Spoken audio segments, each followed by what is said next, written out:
10 coisas que você precisa saber para evitar prejuízo na aquaponia, principalmente na aquaponia comercial. E vamos na sequência desse vídeo aí, galera. Bom, galera, quando o cenário é comercial, a gente tem que tomar muito cuidado. Eu sou um aquaponista de aquaponia autossuficiente. Ela não gera lucro, mas também não me dá prejuízo. Eu sempre deixo claro isso nos meus vídeos. Porém, para trazer isso para vocês, eu estive conversando com especialistas e outras pessoas que trabalham na área de piscicultura, de verdura, de hidroponia, para trazer toques principais para você, para juntar isso tudo e dar uma luz aí para vocês que querem começar uma aquaponia, que é a junção disso tudo. Principalmente que nós estamos num cenário de crise financeira, então inflação, então a gente tem que tomar todo o cuidado para a gente não entrar numa fria e se entrar com o pé direito e tentar fazer as coisas mais certas ou possível, com todo o cuidado. Então vou dar esses toques aí hoje para você. Pois bem, o primeiro toque que eu queria falar para vocês é fazer um plano de negócio. Você precisa montar um plano de negócio. Tem várias empresas, por exemplo, o Senac, por exemplo, ele ensina você a fazer plano de negócio. Sesc, Senac, tem outras empresas que ensinam até gratuitamente. Você pode se cadastrar no curso e fazer um plano, aprender a montar um plano de negócio. Mas dentro do plano de negócio da aquaponia, eu queria deixar bem claro algumas perguntinhas que você tem que se fazer antes, que são essenciais. A pergunta: para quem? Para quem eu vou vender o meu produto? Quem vai comprar o meu produto? Né? Existem pessoas dispostas a comprar esse produto? E se possível, galera, vocês têm que deixar esse mercado já negociado para quando você começar. Não ter a primeira produção e sair procurando pessoa para vender. Não, você tem que deixar a coisa já desenvolvida. Esse para quem é um ponto assim muito importante que você tem que atacar já de cara dentro do plano de negócio. A segunda coisa dentro do plano de negócio, bom, gente, essa é praticamente uma outra dica dentro da dica, né? Quando, né? Quando? Essa pergunta você tem que fazer quando? Essa pergunta quando é do que se refere a quando você consegue manter esse seu fornecedor, né? Esse vendedor, você é o fornecedor dele, quanto tempo você consegue mantê-lo sem dar furo. Por exemplo, se você faz um acordo com ele de 50 pés de alface por dia. Então entra a pergunta quando. Você consegue fazer isso todo dia, produzir 50 pés de alface por dia? Sendo que para você produzir 50 pés de alface por dia, você tem que estar colhendo 50 pés e plantando 50 pés, mais de 50, né? Porque tem uma taxa de perda de plantas aí, que pode ir até 30%. Então você tem que plantar muito mais. Então, será que você consegue plantar essa quantidade a mais de plantas, que pode chegar a 80 aí mais ou menos, produzir a 50, ainda cuidar das 450 que estão aqui no meio? Isso tudo tem que ser pensado, para você não pisar na bola com essa pessoa que vai te contratar, né? Então, vai contratar o seu serviço, vai comprar na sua mão o seu produto. Então, você não pode deixar na mão, porque muitas vezes essa pessoa vai largar uma rede varejista grande, igual o Ceasa aqui de Minas Gerais, para poder comprar direto na sua mão, que você está perto dele. Mas para ele poder fazer isso, ele tem que sentir o quê? Segurança. Ele não vai deixar o certo pelo duvidoso. Ele pode pegar lá, por exemplo, na rede varejista, 50 peças todo dia, tranquilamente. Mas na sua mão, será que ele vai ter essa garantia? Então você tem que dar essa garantia de produção para o cliente. Para poder chegar a esse ponto, você tem que ter o quê? Experiência um pouco. Vai ter que experimentar o seu sistema. Daqui a pouco eu vou chegar nesse ponto aí, de como chegar a esse grau de experiência aí, para você não poder tomar um susto. E também a outra pergunta é quanto? Quanto ele está disposto a pagar? Será que o preço unitário do seu alface, né? O preço do produto, né? A carga de custo para produzir esse pé de alface, o preço que a pessoa está querendo pagar, vale a pena o montante que eu estou querendo produzir? Quando a gente fala de montante, que muitas vezes você vai produzir 100 pés de alface por mês, né? E ter ali 50 centavos de lucro em cima de cada pé de alface. 100 pés de alface vai dar 50 reais. Então, não cobre quase nada. Então, você tem que ter o quê? Montante. Você tem que saber qual que é esse montante que você consegue cobrir os custos e ainda ter lucro. Tendo em base o que o mercado consegue te pagar. Então, essa é uma conta que você não pode fugir dela antes de começar. É calcular isso aí, tem que fazer esse cálculo. E eu vou dar uma outra dica que vai ajudar você a chegar nesse ponto aí de conseguir calcular isso. Não se esqueça que o seu tempo é dinheiro. Então, toda vez que a gente esquece que o nosso tempo é dinheiro, a gente desvaloriza nós mesmos. Quando o produto é barato, tem um ditado, quando o produto é barato demais, o produto é você.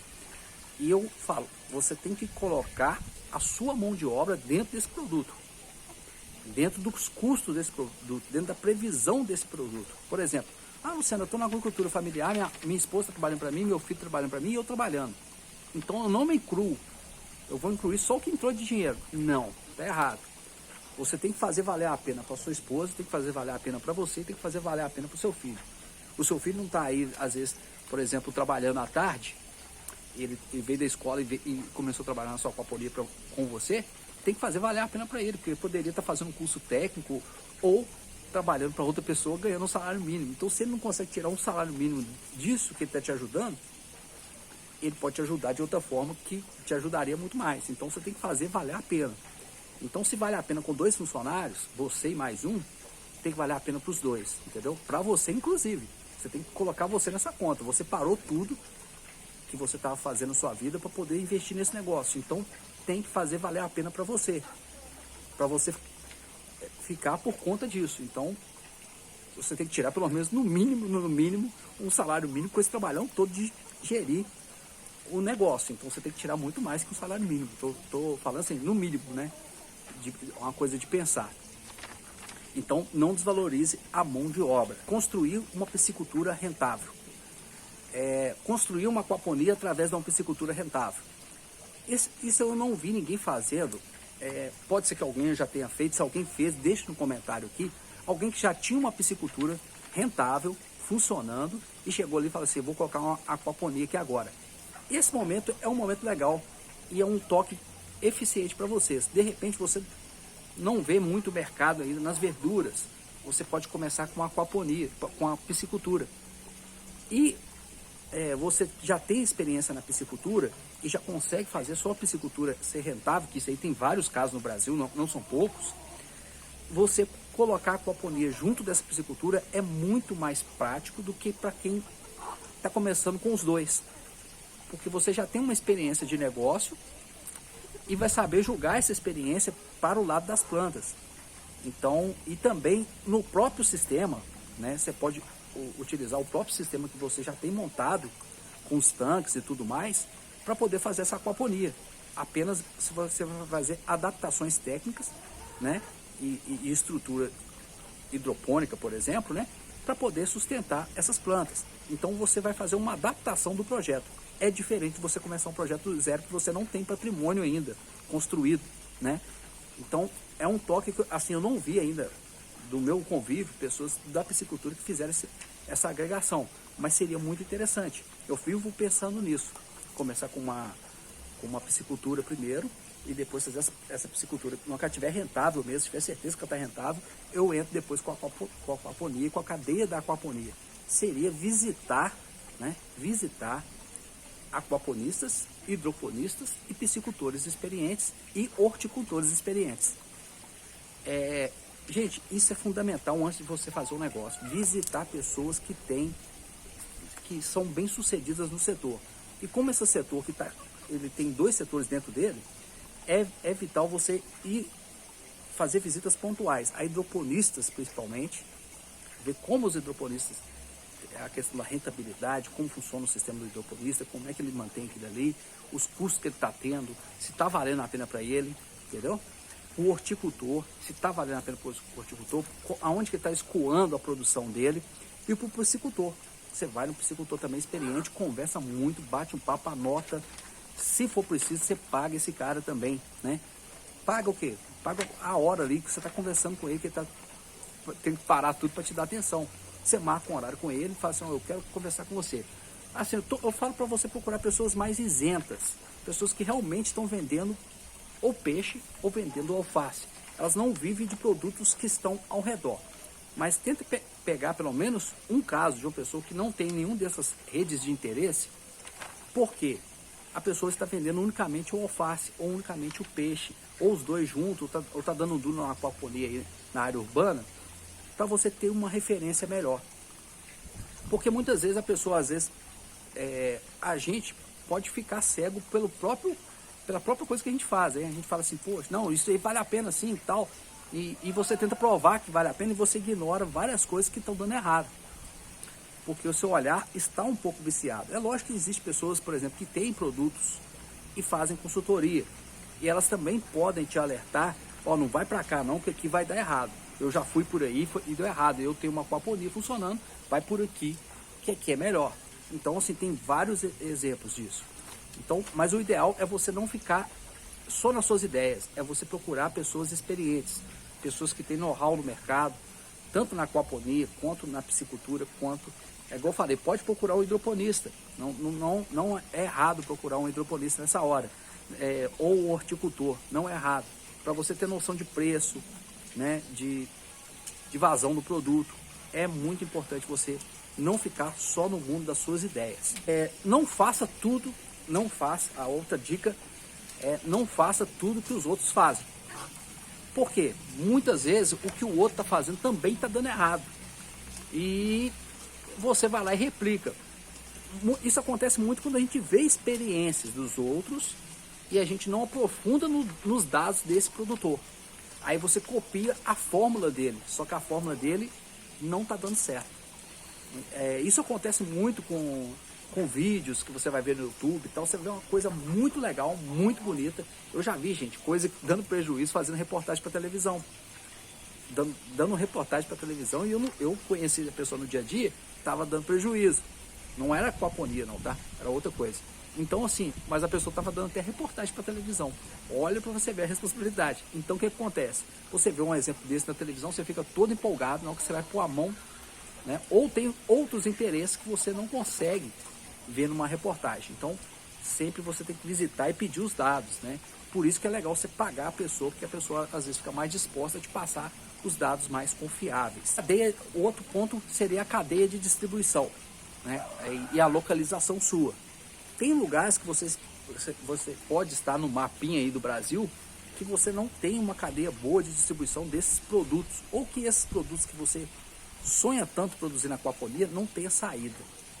Porque hábitos alimentares no Brasil também são regionais. Então, você teria que estar adaptando o seu projeto para a realidade regional. Então, produzindo aquilo que realmente sai na sua região. Outro dia eu estava conversando até com o zootecnista, um grande abraço aí para o Dr. Giovanni, ele está me falando isso, que eu estava fazendo um plano para ele mesmo, e ele foi ver na região dele o que era consumido. E o que era consumido e quanto que eles pagavam por aquilo, ele teve que sair um pouco dessas, vamos dizer assim, no plano dele vai ter que sair um pouco dessas verduras tradicionais e ir para outras, né, na região que ele optou trabalhar. Então pode ser que na sua região o alface não seja o bambambam da história, seja um tomate, ou um morango, né, ou outro tipo de planta na aquaponia. Então você tem que estar de olho nisso, porque senão você replica, vai entrar no toque anterior que eu dei. Você vai fazer o que os outros estão fazendo e vai se dar mal. Então você tem que olhar a capacidade regional sua. Até o peixe, por exemplo. Qual o peixe que é melhor na sua região? Qual o peixe que tem melhor aceitação na sua região? Tem algum... e outra coisa também, que eu não coloquei nas dicas aqui. Você tem que olhar a regulamentação. Porque muitas vezes, por exemplo, Luciano, eu vou criar panga. Tem vários estados do Brasil, não são poucos, inclusive Minas Gerais está nele, que você não pode criar panga. Porque não é um peixe, né, da região, tudo mais, está proibido criar panga aqui. Então, o que eu vou fazer criando panga comercial? Eu vou quebrar a cara, entendeu? Então você tem que conhecer o mercado, né, e ir atrás disso aí. Bom, e os custos operacionais, né? Você tem que estar por dentro de um custo de produção de um pé de alface. Tem que fazer esse cálculo. Quanto que eu gastei para produzir um pé de alface e um peixe? Aí você consegue, né, ter lucro aí. E tem que ter lucro nesse peixe. Tem que ter lucro nesse alface. Então você tem que fazer contas. Tem que ser bom nisso aí. Se não é bom, contrate alguém que é bom. Mas faça contas para não entrar numa furada. Então, gente, foram esses os toques aí que eu queria dar para vocês sobre todas, né, as nuances que tem de montar-se um negócio na aquaponia. Não é fácil. Eu muitas vezes já dei 2 passos para frente e voltei. Falei assim, não, agora não é o momento. Então estou esperando o meu momento. Quem sabe mais para frente aí vai ser o meu momento de investir. Agora para mim não dá, mas quem sabe no futuro dá. Talvez não dá para mim, mas para você que está aí assistindo o vídeo dá, tá? Não estou falando que dá para todo mundo não. Pode ser que para você o momento oportuno seja agora. Você encontrou uma oportunidade de mercado. Eu não encontrei ainda, mas quando eu encontrar eu falo para vocês. Bom, galera, espero que esse vídeo tenha sido útil para você, né? Compartilhe aí com seus amigos. Vou deixar aqui na descrição um link do nosso curso Aprenda Aquaponia. Aprenda a produzir peixes e plantas no quintal da sua casa. E também você aí, né, que assistiu esse vídeo, compartilhe com os colegas, compartilhe com os amigos, pelo menos com um amigo. Dá aquela força pra gente, gente. E também não deixe, né, não saia desse vídeo sem se inscrever no nosso canal. Serei muito grato pela sua inscrição. Um forte abraço e até o próximo vídeo, se Deus quiser.